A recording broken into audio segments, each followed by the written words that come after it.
सो हूँ तेरे साथ हूँ, मैं जो हूँ सो हूँ तेरे साथ हूँ।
बदलते वक्त और हालात के साथ अपने भी बदल जाते हैं, और इस बदलती हुई दुनिया में एक ही है जो कभी नहीं बदलता, उसका नाम मैं जो हूँ सो हूँ, मैं जो हूँ सो हूँ।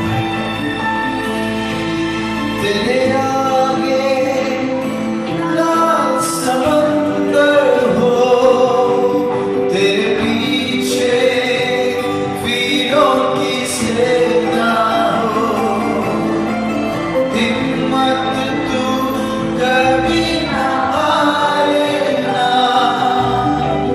हौसला कभी ना छोड़ना। तेरे आगे लाख समंदर हो, तेरे पीछे वीरों की सेना हो, हिम्मत तू कभी ना हारेगा, हौसला कभी ना छोड़ेगा। तुझे छोड़ूंगा ना त्यागूंगा, हर पल तेरे साथ मैं रहूंगा। तुझे छोड़ूंगा ना त्यागूंगा, हर पल तेरे साथ मैं रहूंगा।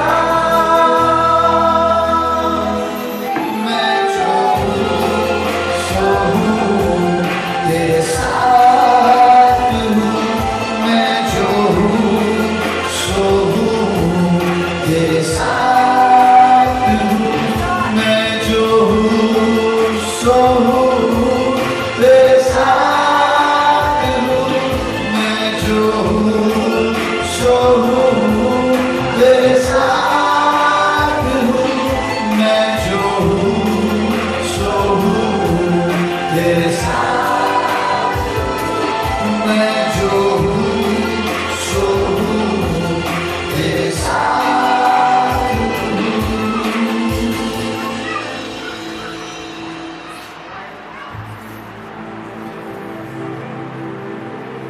चाहे दुनिया हमारे साथ छोड़े, चाहे अपने हमारे साथ छोड़े, माँ बाप भाई बहन, पर यीशु हमारा साथ कभी नहीं छोड़ा। आप और हम पैदा होने से पहले, हजारों हजारों साल पहले, यीशु ने हमसे कहा जीवन के अंत तक मैं तुम्हारे साथ रहूंगा। पिता धन्यवाद इस हसीन वादे की, तेरी प्रतिज्ञा की धन्यवाद। सारा आदर महिमा गौरव हम आपको भी देते हैं यीशु के नाम से, आमीन आमीन आमीन। क्यों नहीं ताली बजाकर हम लोग आप लोग बैठ जाए। सिर्फ 2 मिनट होगा आपका। हमने एक फिल्म का नाम सुना था जिसमें शाहरुख खान कहता है, मुझे लगता है 8-9 साल पहले ये फिल्म आई थी, मुझे याद नहीं एग्जैक्टली। तो 9 साल पहले शाहरुख खान कहता है मैं हूँ ना, लेकिन मेरा हीरो 9000 साल पहले ही कहा था मैं हूँ ना। ताली बजाने तो अच्छी से ताली बजाने।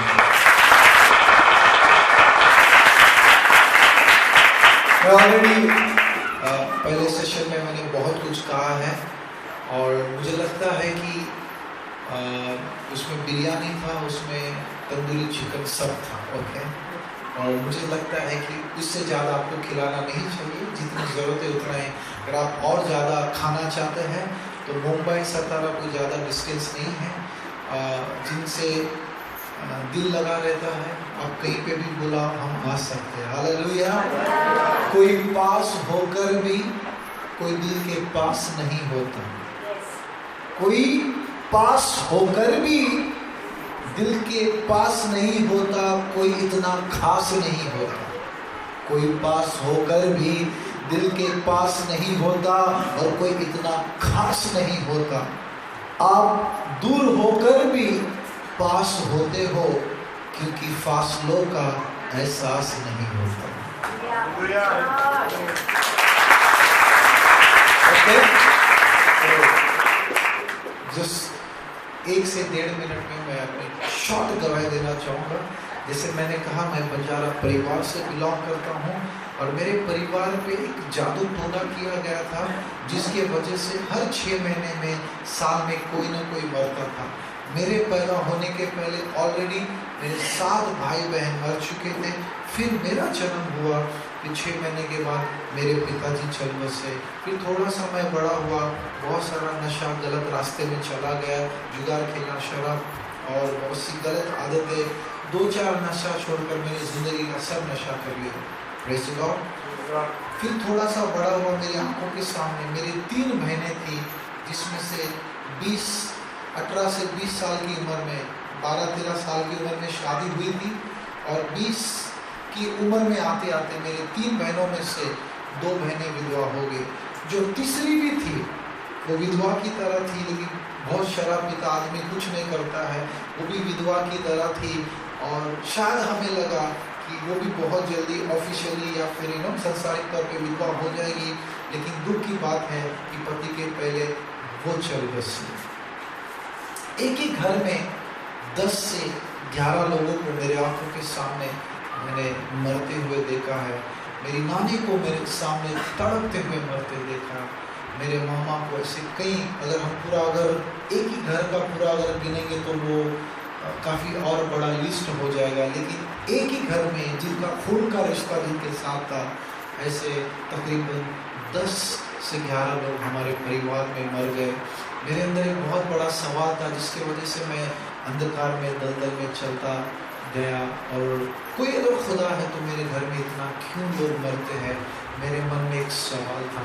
फिर बाद में पता चला जादू टोना, एक श्राप के वजह से, जादू टोना के वजह से श्राप और शराब, श्राप और शराब मेरे परिवार को तहस नहस कर दिया।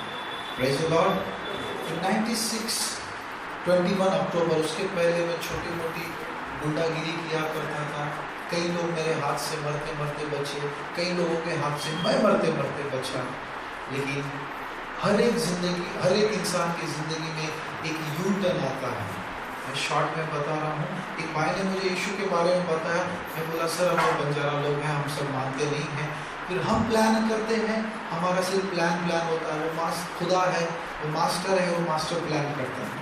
1 महीने के बाद मैं कैरम खेलता था। अच्छा चैंपियन तो नहीं बोल सकता, लेकिन अच्छा खासा चैंपियन के लेवल तक मतलब मैं कैरम खेलना था। बहुत लोगों को मैं हराया हूँ। तो मेरे दोस्त हो गए जो प्रभु में जाते थे। 1 महीने के बाद 21 अक्टूबर को उसने मैं जस्ट रास्ते पे सोकर, रास्ते पे शराब पी के सोया करते थे, तो मैं जस्ट उठकर चाय पी रहा था और नाश्ता कर रहा था। मुझे याद है 21 अक्टूबर उसने मेरा बिल पे किया। जब उसने बिल दे दिया तो अभी वो जहाँ भी लेकर जाएगा तो मुझे तो जाना है। मुझे कुछ मालूम नहीं था। उसने मेरा हाथ पकड़ा और उसके साथ मुझे लेकर गए। हम 2.5 से 3 किलोमीटर चल कर गए। मैंने 50 बार उसको पूछा हम कहाँ जा रहे हैं। उसने बिल्कुल नहीं बताया। फाइनली 3 किलोमीटर चलने के बाद तीसरे माले पर प्रार्थना हो रही थी बिल्डिंग में, और हम दूसरे मंजिल पे गए। मैंने हालेलुया, ताली बजा रहे, नाच गा रहे, वो सब सुना। मैंने मेरे दोस्त को धक्का देकर मैंने वहाँ से भागना शुरू कर दिया। पता नहीं मेरे दोस्त को क्या होगा। बस अभी शॉर्ट में 1 मिनट में ख़त्म कर रहा हूँ। उसने मेरा वापस हाथ पकड़ा और मुझे प्रेयर में, मीटिंग में अंदर खींचने के लिए लेकर गए। तो मैं आज भी, मुझे सरप्राइज और शॉक लगता है वो इतना सुकड़ा दुबला पतला आदमी मेरे को कैसे अंदर पकड़कर खींच कर लेकर गए। मुझे आज रियलाइज होता है 23 साल हो गए। वो मेरे दोस्त जॉनसन का हाथ नहीं था, वो मेरा सबसे बड़ा दोस्त यीशु मसीह का हाथ। फिर कहानी में ट्विस्ट आया। मैं दोबारा उसको धक्का देकर भाग रहा था तो मेरे मोहल्ले की एक खूबसूरत लड़की जो प्रार्थना सभा में आ रही थी, तो मैं तो अविश्वासी था, आप छोटा मोटा गुंडा भी कह सकते हैं। तो मैं शराबी और वो लड़की आई तो मैं मन में उसको बहुत गाली दिया, तेरा सत्यानाश, तेरे मुंह में कीड़े पड़ी, ये टाइम पे तेरे को आना था। मैं भाग रहा हूँ और फटा हुआ चप्पल, फटा हुआ मुंह, फटा हुआ पैंट, और लड़की सामने से आ रही, उसको देख के हीरो बन गई। हाँ, ये जवान लड़के की कहानी है जो 23 साल पहले की बात है। तो उसको किसी तरह मैं अंदर चला गया। फिर सब प्रार्थना कर रहे थे, मैं प्रेयर कर रहा था कि कब प्रार्थना खत्म हो जाए मैं यहाँ से भाग जाऊँ। यहाँ पे कहानी में ट्विस्ट हुआ। मैं अंदर गया, 45 मिनट के बाद मेरे पास्टर ने मेरे पर भविष्यवाणी किया। यहाँ पे एक लड़का है 16 साल का, उसके घर में 10-11 लोग मरे। मैं बोला वाह, दोनों का सेटिंग है। मेरे दोस्त ने उसको बताया, वो मेरे को ऐसा कुछ करके मेरे को क्रिश्चियन बनाना चाहते हैं, हालेलुया वाला बनाना चाहते हैं। तो मेरे मन में बोला आईची शपथ काय पण हो दे पुढे जाणार नाही, मैं आगे गया नहीं। तो कितनी पण हालेलुया म्हणणार पण मी हालणार नहीं। तो मैं आगे गया नहीं, और फिर उतने में किसी तरह मैं आगे गया नहीं। प्रार्थना खत्म हो गई, मैं जोर से हालेलुया चिल्लाया क्योंकि प्रार्थना खत्म हो गई थी। मुझे मतलब तो नहीं मालूम, वहाँ से मैं भागे रहा था। कहानी में फिर ट्विस्ट आया और यहाँ से मेरा पूरा लाइफ में यू टर्न आया। भाग ही रहा था, 52 एज के एक तमिल अंकल, उन्होंने मेरे को पकड़ लिया और प्रार्थना करने लगे। फिर मैं बोला हे देवा, मैं किधर आ गया। एक पकड़ता है, दूसरा छोड़ता है, दूसरा छोड़ता है, तीसरा पकड़ता है, ये क्या लगा है। फिर उस दिन बाद में मुझे रियलाइज हुआ, एक बार खुदा का दिल आपके ऊपर आ गया तो वो आपको कभी छोड़ने वाला नहीं, कितना भी आप भागो। उस अंकल को खुदा ने मेरे लिए सिर्फ जिंदा रखा था। मैं प्रभु में आया और वो प्रभु के पास चले गए 1 साल के बाद। फिर उन्होंने प्रार्थना की, बहुत अच्छा लगा मेरे लिए। आंखों लगी कहानी, इसके लिए शॉर्ट बता रहा। वो रोने लगे, मैं उसका मुंह देख रहा था। अंकल आप पागल हो गए, क्यों रो रहे मेरे लिए। तो उसने बोला बेटा ये यीशु का प्यार है जो मेरे अंदर से आपके लिए निकल रहा है। उसके 2 बूंद आंसू ने मेरे जीवन को बदल दिया। उस अंकल के लिए मैं प्रार्थना में जाने लगा और 1 महीने तक लगातार प्रार्थना में जाने लगा और मेरा जीवन बदल गया। शराब सिगरेट सब जुगाड़ छूट गया। और उस दिन मैंने एक प्रार्थना की यीशु से, अगर तू सच्चा खुदा है, मेरे घर में इतने लोग मर गए, कोई नहीं मरना चाहिए। अगर तू सच्चा खुदा ऐसा करता है, मैं तेरा प्रचार सारी दुनिया को करूँगा। 96 से लेकर 21 अक्टूबर से लेकर 2020 के जनवरी के महीने तक लगभग 23 साल हमारे परिवार में, हमारे घर में किसी की मौत नहीं हुई।